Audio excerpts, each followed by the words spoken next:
Thank you everyone for being here today. My name is Saleha Azmi, and I want to start off by asking you all a very simple question. How many of you all have been to some form of school? Right. I also understand that this question may seem so out of place here, given that we are present at a 100-year-old university among professors and graduate students.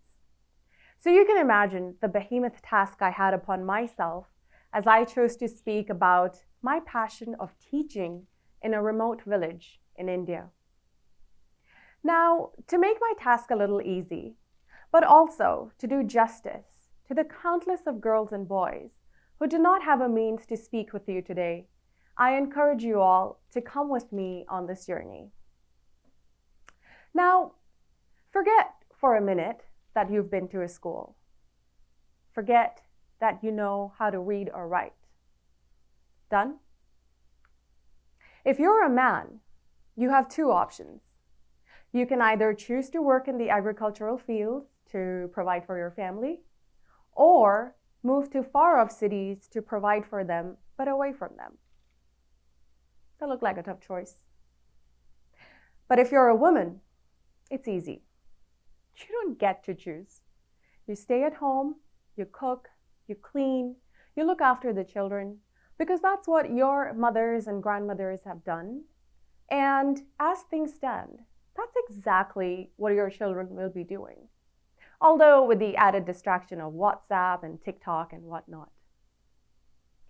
But then there are some who move to hostels and boarding schools to gain the skills and knowledge that's required, but then miss out on growing up in a home and with family.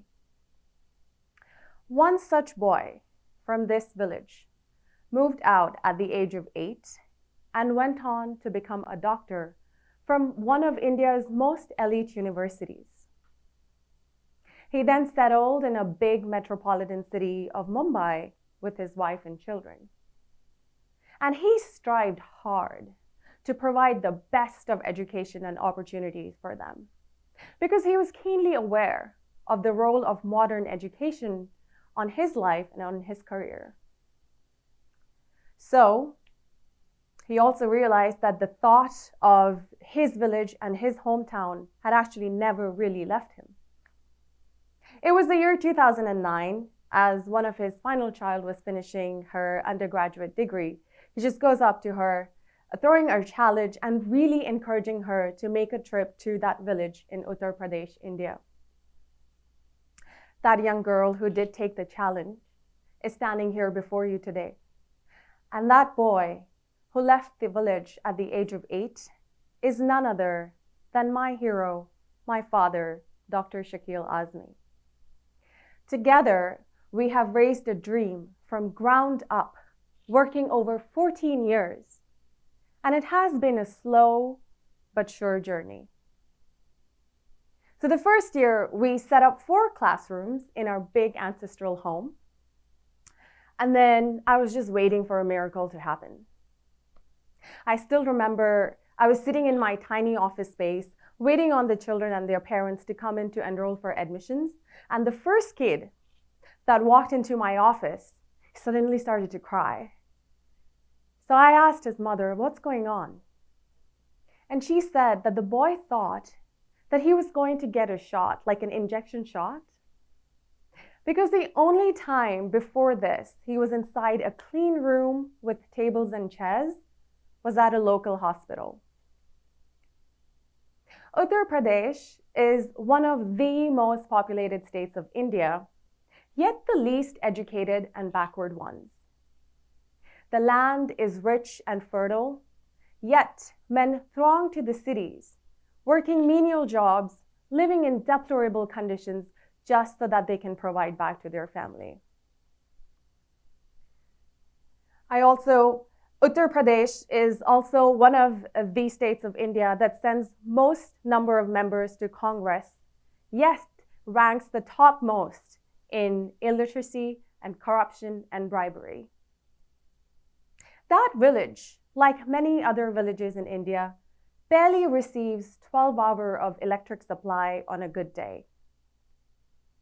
Many still have little to no access to running water or sanitation in their homes. Many still believe that learning English is actually alienating themselves from their religion and culture, and that advancements in science and technology are devil's work. So my first week went by in a daze. I had only traveled a few hundred miles up north, but upon my interaction with the people, it felt as though I was distanced by over a century. So now I had the task of going door to door, talking to the elders of the families, and really convincing them to send their children to my school. And I never thought that I would have to provide an explanation as to why education mattered. I mean, I grew up knowing and learning that education is a right.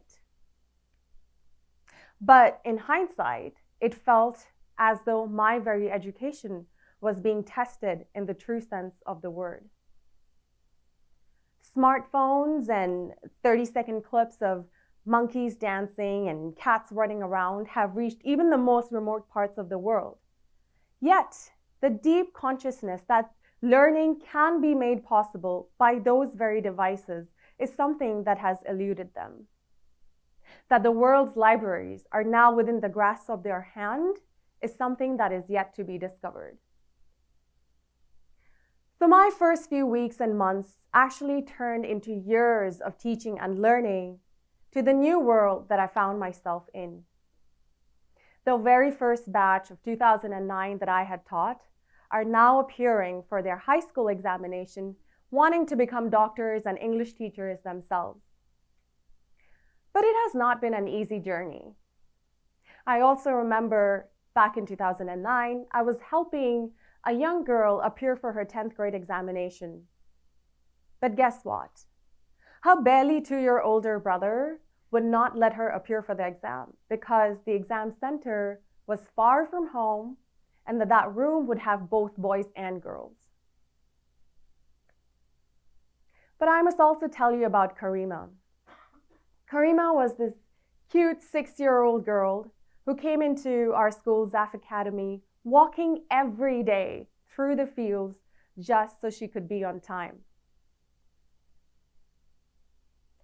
So when I went to the village, I thought that, okay, I just have to set up the school, hire teachers, hire an administrative staff, and then my job would be done. But I couldn't be further from wrong. I remember that upon my interaction with the children, I realized that something as basic as books and crayons were seen as a luxury that they did not take seriously.